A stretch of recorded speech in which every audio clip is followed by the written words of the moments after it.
नमस्कार मित्रों, स्वागत है आप सभी का ज्ञानधारा अकादमी में।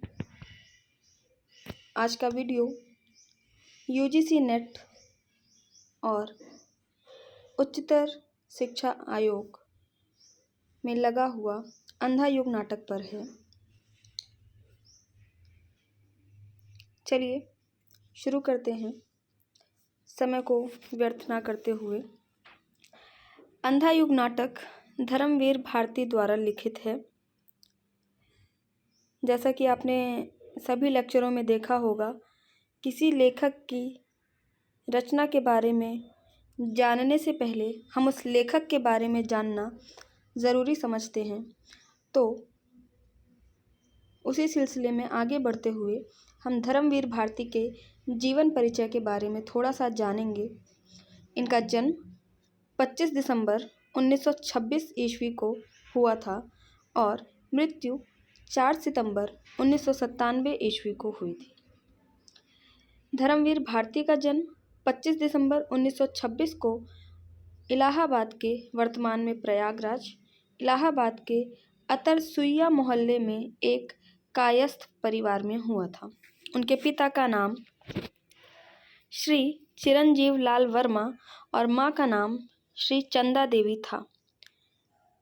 वे आधुनिक हिंदी साहित्य के प्रमुख लेखक, कवि, नाटककार और सामाजिक विचारक थे। इनके व्यक्तित्व और प्रारंभिक रचनाओं पर पंडित माखनलाल चतुर्वेदी के उच्छल और मानसिक स्वच्छंद काव्य संस्कारों का काफ़ी प्रभाव दिखाई पड़ता है। इनका पहला काव्य संग्रह ठंडा लोहा और पहला उपन्यास गुनाहों का देवता अत्यंत लोकप्रिय हुआ। इसके अतिरिक्त उनका एक और कविता संग्रह 7 गीत वर्ष भी प्रकाशित हुई। लंबी कविता के क्षेत्र में राधा के चरित्र को लेकर कनुप्रिया नामक उनकी कविता अत्यंत प्रसिद्ध हुई। आपने प्रयाग विश्वविद्यालय में अध्यापन के दौरान हिंदी साहित्य कोश के संपादन में सहयोग दिया। आपने निकष पत्रिका निकाली तथा आलोचना पत्रिका का भी संपादन किया। आप वे प्रख्यात साप्ताहिक पत्रिका धर्मयुग के भी संपादक रहे हैं। चलिए धर्मवीर भारती की काव्य रचनाएं पढ़ लेते हैं, जिनका जिक्र ऊपर हम कर चुके हैं। ठंडा लोहा वर्ष 1946, अंधा युग जिसके बारे में आपको पढ़ना ही है 1954, कनुप्रिया 1959, 7 गीत वर्ष 1996, सपना अभी भी 1993, आद्यतन 1999 और यह अति महत्वपूर्ण रचना है आद्यतन। यह मृत्यु के बाद प्रकाशित हुई। और अंधा युग हमारा गीति नाट्य है। ये चीज़ आपको ध्यान रखनी है। अंधा युग हमारा गीति नाट्य है। धर्मवीर भारती के कहानी संग्रहों पर आते हैं। मुर्दों का गांव 1946, स्वर्ग और पृथ्वी 1949, चांद और टूटे हुए लोग 1955, बंद गली का आखिरी मकान 1969, सांस की कलम से 2000 और ये सभी कहानियाँ, समस्त कहानियाँ एक साथ प्रकाशित हुई थी। उपन्यास देखते हैं। गुनाहों का देवता 1949, सूरज का 7वां घोड़ा 1952, पहला खत 1991, 11 सपनों का देश 1960, निबंध अति महत्वपूर्ण ठेले पर हिमालय 1958, पश्यंती 1969, कहनी अनकहनी, यहाँ कहानी हो गया है, कहनी अनकही 1970, कुछ चेहरे कुछ चिंतन 1995, शब्दिता 1997, साहित्य विचार और स्मृति 2003। अब जैसे किसी रचनाकार की बहुत सारी रचनाएं होती हैं, तो उनको याद करने की भी ट्रिक मिलती है। आपको हमारे चैनल पर या हमारे PDF नोट्स में आपको उन सभी की रचनाओं को याद करने की ट्रिक मिलती है, जिससे आपको चीज़ों को याद करने में कोई समस्या नहीं आती और आसानी से आप याद कर सकते हैं। एकांकी व नाटक नदी प्यासी थी, नीली झील, आवाज़ का नीलाम आदि। पद्यगीत नाटक यानी कि गीति नाट्य अंधा युग 1954 में प्रकाशित हुआ था। सृष्टि का आखिरी आदमी, ये रचना आपको कहीं सुनने को नहीं मिली होगी। आपको ज्ञानधारा अकादमी से वो कंटेंट मिलते हैं जो आपको कहीं और से नहीं मिलेंगे। सृष्टि का आखिरी आदमी 1968। संस्मरण कुछ चेहरे कुछ चिंतन 1995। आलोचना प्रगतिवाद एक समीक्षा मानव मूल्य और साहित्य। अब चलिए कुछ मुख्य बिंदु पढ़ लेते हैं। वर्तमान कालीनता को प्रासंगिकता देना ही है, किंतु ये अंधा युग नाटक के बारे में बता रहे हैं, किंतु इसकी उपलब्धि केवल वर्तमानता के कारण नहीं है, बल्कि जब जब युद्ध होगा ऐसी ही अवसादपूर्ण त्रासद स्थितियां उत्पन्न होंगी और विघटित मूल्यों के संदर्भ में मनुष्य को नए मूल्य की तलाश करनी होगी। यह अंधा युग नाटक की भूमिका में धर्मवीर भारती ने कहा है। प्रोफेसर वासुदेव सिंह कहते हैं, हिंदी साहित्य का समीक्षात्मक इतिहास में उन्होंने कहा है कि लेखक ने अर्थात धर्मवीर भारती ने महाभारत के कथानक के आधार पर युद्ध से उत्पन्न समस्याओं का चित्रण किया है। डॉक्टर नगेंद्र के शब्दों में अंधा युग एक सशक्त आधुनिक त्रासदी है। जितने भी आपको टिप्पणियाँ, कथन, किसी के द्वारा कहे हुए आलोचनात्मक कथन मिल रहे हैं, उनको आपको कंठस्थ कर लेना है और जो विधा मैं पढ़ा रही हूँ उनको आपको उसी वीडियो को बार बार देखना है और कहीं से पढ़ने की ज़रूरत नहीं है। परीक्षा में आपके सीधे सीधे इन्हीं PDF से, इन्हीं वीडियो लेक्चर से सीधे सीधे प्रश्न पूछे जाएंगे। अगर आप में से जो भी हमारे व्यूअर्स हैं, जो भी हमारे भाई बहन हैं, उनको अगर बैच ज्वाइन करना है तो आप कमेंट बॉक्स में बताइएगा या डिस्क्रिप्शन में नंबर दिया हुआ है, आप वहाँ पर जाकर कांटेक्ट कर सकते हैं। डॉक्टर नगेंद्र के शब्दों में अंधा युग एक सशक्त आधुनिक त्रासदी है और प्रभु के मृत्यु के बाद तो त्रासद परिवेश और गहरा हो जाता है। वस्तुतः यह तनावों का नाटक है, संघर्ष का नहीं, और नाटकीयता तनावों में ही होती है।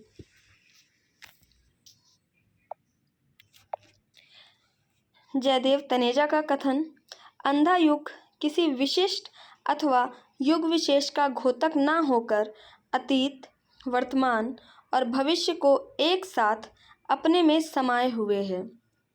अतः कुंठा, हताशा, रक्तपात, घृणा, प्रतिशोध, विकृति, मूल्यहीनता, क्षणवादिता की सर्वव्यापी सूचीबद्ध अंधकार का संगत और सार्थक प्रतीक है। अंधा युग नाटक की कथा वस्तु 5 भागों में विभाजित है और अंधा युग नाटक की कथा वस्तु 5 भागों में विभाजित है। अगर हम देखें तो कहने को तो हम इसको 8 भाग बोल सकते हैं। स्थापना, फिर प्रथम अंक कौरव नगरी, द्वितीय अंक पशु का उदय, तृतीय अंक अश्वत्थामा का अर्ध सत्य, चतुर्थ अंक अंतराल, पंख, पहिए और पट्टियाँ, चौथा अंक गांधारी का शाप, 5वां अंक विजय एक क्रमिक हत्या और फिर समापन प्रभु की मृत्यु। देखा जाए तो नाटक में कुल 5 अंक हैं, लेकिन स्थापना, अंतराल और समापन को मिलाकर कुल 8 भाग हम कह सकते हैं। आगे बढ़ते हुए नाटक के पात्र। नाटक में कुल 16 पात्र हैं, जिसमें 15 पुरुष पात्र और 1 स्त्री पात्र है। अश्वत्थामा गुरु द्रोणाचार्य का पुत्र, दुर्योधन का मित्र और कृष्ण से शत्रुता का संबंध है। कृष्ण पौराणिक कथा से भिन्न मानवीय रूप में चित्रण किया गया है और ये नाटक के केंद्रीय पात्र हैं या केंद्रीय नायक हैं। गांधारी एकमात्र स्त्री पात्र और धृतराष्ट्र की पत्नी और कौरवों की माँ। धृतराष्ट्र जन्म के अंधे हैं। पुत्र मोह के कारण सत्ता को अविवेकी पुत्र को सौंपना चाहते हैं। अविवेकी पुत्र अर्थात दुर्योधन। आप सभी को महाभारत की कथा तो पूरी पता ही होगी। बस ये नाटक भी उन्हीं महाभारत के पात्रों को लेकर द्वितीय विश्व युद्ध की विभीषकता का चित्रण किया गया है। कृतवर्मा युद्ध के बाद भी जीवित रहते हैं। कौरवों की तरफ से लड़ने वाला एक महारथी जो जीवित रहता है। संजय व्यास द्वारा दिव्य दृष्टि प्राप्त करके महाभारत युद्ध का आंखों देखा वृत्तांत धृतराष्ट्र को सुनाते हैं। संजय के पास दिव्य दृष्टि थी। ये हस्तिनापुर के राजमहल में रहकर धृतराष्ट्र को सारी चीज़ें अपनी दिव्य दृष्टि से देखकर कि कुरुक्षेत्र के युद्ध में क्या चल रहा है, कौन विजेता है, किसकी हार हुई, किसकी मृत्यु हुई, सारी चीज़ें धृतराष्ट्र को बताते हैं। वृद्ध याचक ज्योतिष जो कि काल्पनिक पात्र है, ये मूल महाभारत का पात्र नहीं है, काल्पनिक पात्र है। कौरव की विजय की भविष्यवाणी करना, कृष्ण के आने के कारण भविष्यवाणी झूठी हो जाना और अश्वत्थामा द्वारा मृत्यु प्राप्त होना। प्रहरी 1 और प्रहरी 2 दोनों ही काल्पनिक पात्र हैं। व्यास मुनिवर जिन्होंने संजय को दिव्य दृष्टि दी थी। विदुर गांधीवादी पात्र हैं। अब अगर आपसे यह प्रश्न आ जाए कि अंधा युग नाटक में गांधीवादी पात्र कौन है या कौन सा पात्र गांधीवादी दर्शन से प्रभावित है, तो आपका जवाब होगा विदुर। ये प्रश्न बहुत ही महत्वपूर्ण है। कृष्ण भक्त हैं, कुशल राजनीतिज्ञ हैं। युधिष्ठिर पांडवों में सबसे बड़े भ्राता धर्मराज के नाम से भी जाना जाता है। कृपाचार्य राजगुरु हैं। युयुत्सु धृतराष्ट्र का अंतिम और 101वां पुत्र जो पांडवों की तरफ से युद्ध लड़ता है और युद्ध में बच जाता है। प्रश्न आ सकता है कि अंधा युग नाटक में एकमात्र वह कौन सा पात्र था जो कौरवों की तरफ से होने के बावजूद भी पांडवों की तरफ से युद्ध में लड़ा था, तो वो युयुत्सु है। गूंगा भिखारी एक घायल सिपाही है जो युद्ध में बच जाता है और गूंगा हो जाता है। बलराम कृष्ण के बड़े भाई जो कौरव की तरफ से युद्ध करते हैं। चलिए अब अंधा युग की विषय वस्तु पढ़ लेते हैं। अंधा युग नाटक में धर्मवीर भारती ने पौराणिक कथा के माध्यम से आधुनिक भावबोध को स्थापित किया है। दूसरे युद्ध की विभीषिका का चित्रण किया गया है। शायद यहाँ शायद लिख गया है, ये गलत है, इसको फ्रायड कर लीजिएगा। फ्रायड के मनोविश्लेषणवाद का प्रभाव, अस्तित्ववाद का प्रभाव अंधा युग नाटक में दिखाई देता है। नाटक में लोक शैली और शास्त्रीय शैली का मिश्रण दिखाई देता है। कथा गायन शैली पर ग्रीक नाटकों के कोरस का प्रभाव है। नाटककार धर्मवीर भारती ने वर्ष 1972 में कनेक्ट पत्रिका में अपने पत्र में यह स्पष्ट स्वीकार किया था कि अंधा युग की रचना उन्होंने वस्तुतः मंचीय प्रस्तुति के लिए रामलीला के अनुकरण पर की थी। किसके अनुकरण पर की थी? रामलीला के अनुकरण पर की थी।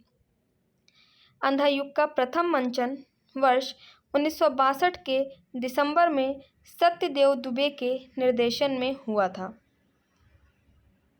सत्यदेव दुबे के निर्देशन में ही थिएटर यूनिट द्वारा मुंबई में 1964 ईस्वी में अंधा युग नाटक की प्रस्तुति पुनः हुई। सर्वप्रथम 1962 में, उसके पश्चात 1964 में पुनः हुई।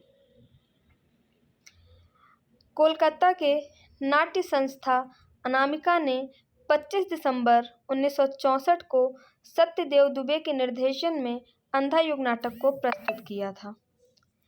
पहले 1963 में दिल्ली के फिरोज शाह कोटला के खंडहर में भी अंधा युग नाटक को प्रस्तुत किया जा चुका था। इसके बाद दिल्ली में ही 18 मई 1967 को ताल कटोरा गार्डन और 28 अप्रैल से 5 मई 1974 के बीच में भी इसकी कई प्रस्तुति हुई। मॉरिशस में इस नाटक का नाट्य मंचन करने वाले निर्देशक महर्षि मोहन थे। चलिए नाटक के महत्वपूर्ण कथन पर आते हैं। होगी, अवश्य होगी जय, पर जीतेगा दुर्योधन, जीतेगा। किसका कथन है? गांधारी का प्रथम अंक से। आपको अंक भी याद रखने हैं। मैं वह भविष्य हूँ जो झूठा सिद्ध हुआ, याचक कहता है प्रथम अंक से। आज जब मैंने दुर्योधन को देखा निशस्त्र, दीन आँखों में आंसू भरे, मैंने मरोड़ दिया इस धनुष को कुचले हुए सांप सा, भयावह किंतु शक्तिहीन मेरा धनुष। किसका कथन है? अश्वत्थामा का कथन कृपाचार्य और कृतवर्मा के प्रति द्वितीय अंक से। मैं हूँ परात्पर, जो कहता हूँ करो सत्य जीतेगा, मुझसे लो सत्य मत डरो। धृतराष्ट्र याचक से कहता है प्रथम अंक में। तटस्थ मातुल, मैं योद्धा नहीं हूँ, बर्बर पशु हूँ। यह तटस्थता शब्द है मेरे लिए अर्थहीन। यह कथन अश्वत्थामा का कृपाचार्य से है द्वितीय अंक में। अब आपके सामने यह प्रश्न होगा कि इनसे प्रश्न कैसे पूछे जाएंगे। तो इनसे प्रश्न इस प्रकार पूछे जा सकते हैं कि तटस्थ मातुल, मैं योद्धा नहीं हूँ, बर्बर पशु हूँ। यह तटस्थ शब्द मेरे लिए अर्थहीन है।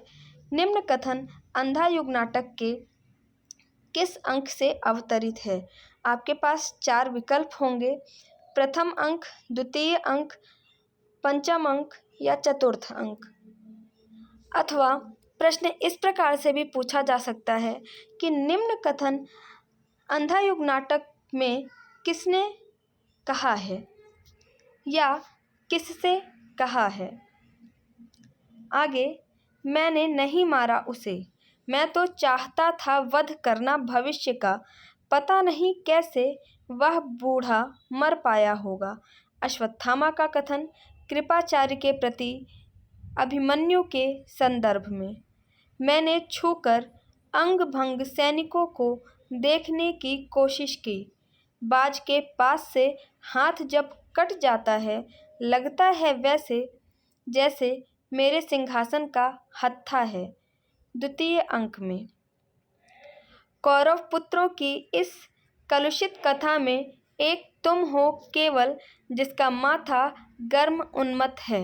विदुर ने युयुत्सु से तृतीय अंक में कहा। मातुल सुनो, मरे गए राजा दुर्योधन अधर्म से। मातुल सुनो, मारे गए राजा दुर्योधन अधर्म से। अश्वत्थामा का कथन कृपाचार्य से, तृतीय अंक में।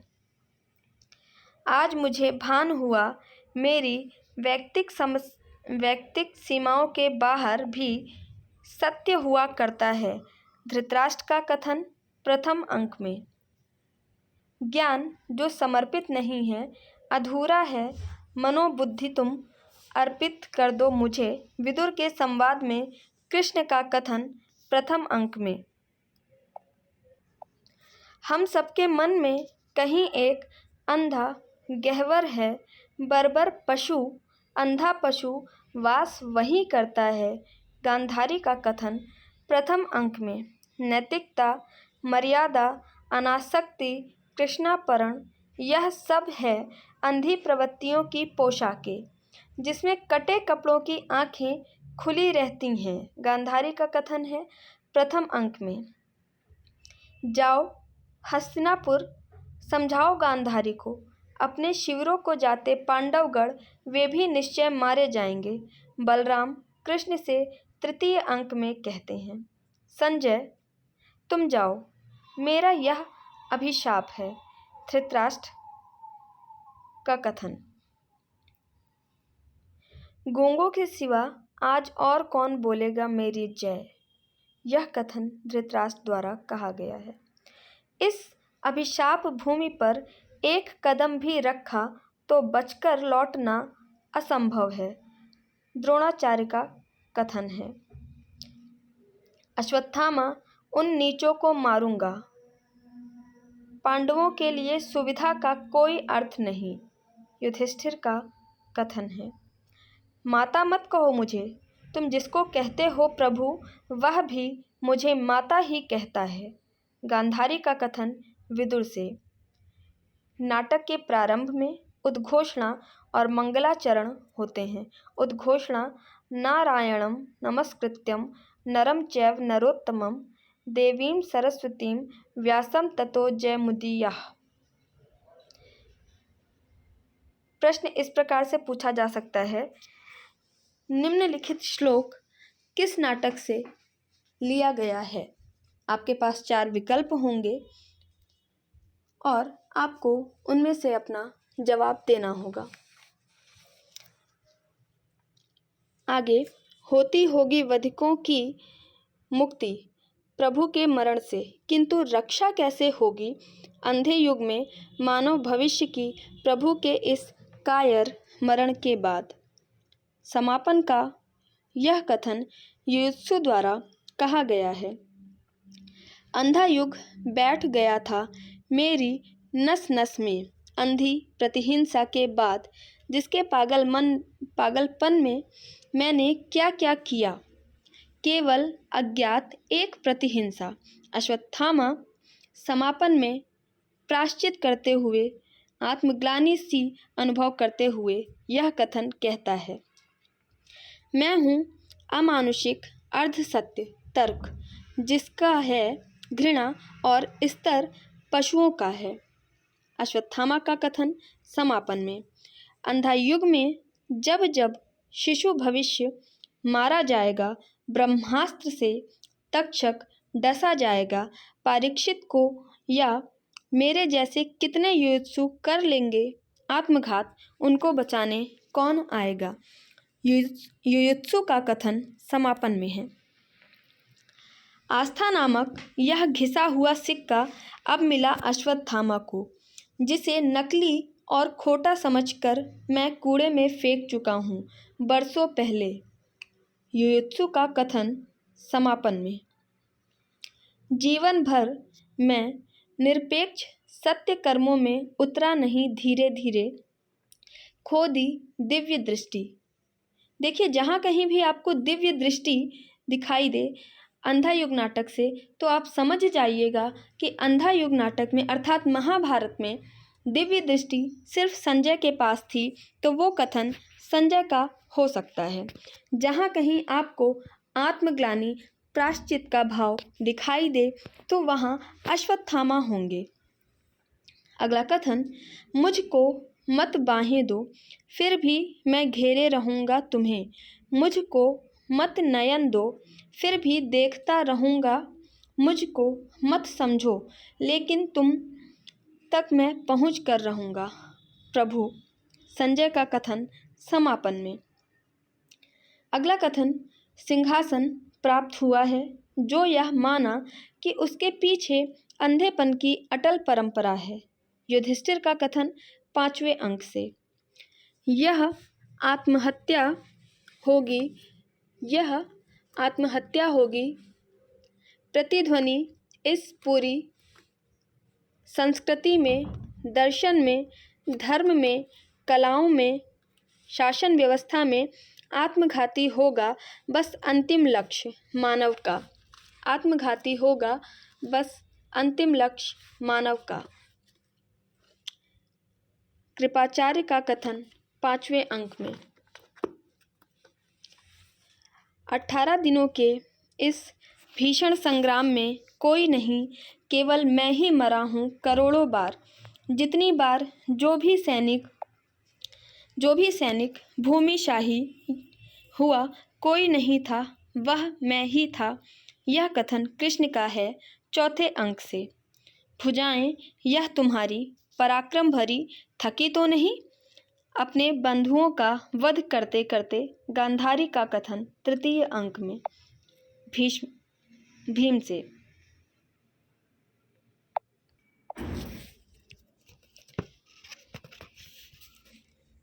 अंधा युग नाटक में कथा गायन पहले अंक में जो कौरव नगरी से शुरू होती है, उसमें कथा गायन कुछ इस प्रकार होता है। टुकड़े टुकड़े हो बिखर चुकी मर्यादा, उसको दोनों ही पक्षों ने तोड़ा है। पांडव ने कुछ कम, कौरव ने कुछ ज़्यादा। यह रक्तपात अब कब समाप्त होना? यह अजब युद्ध है, ना किसी की भी जय, दोनों पक्षों को खोना ही खोना। प्रश्न पूछा जा सकता है और कहा जा सकता है कि यह कथा गायन अंधा युग नाटक में किस अंक में है? तो प्रथम अंक कौरव नगरी में है। आपको अंधा युग नाटक में सब कुछ करा दिया गया है। अब ये आपका कार्य है कि आप वीडियो को जब तक अच्छे से समझ नहीं आ जाता तब तक उसको सुने, और जो भी हमारे व्यूवर्स हैं जो पेड ग्रुप में नहीं ज्वाइन हैं, पेड या अनपेड हैं, अगर उनको बैच लेना है तो डिस्क्रिप्शन में आपको नंबर मिल जाएगा। आप वहाँ पर नंबर देख के कांटेक्ट कर सकते हैं। धन्यवाद।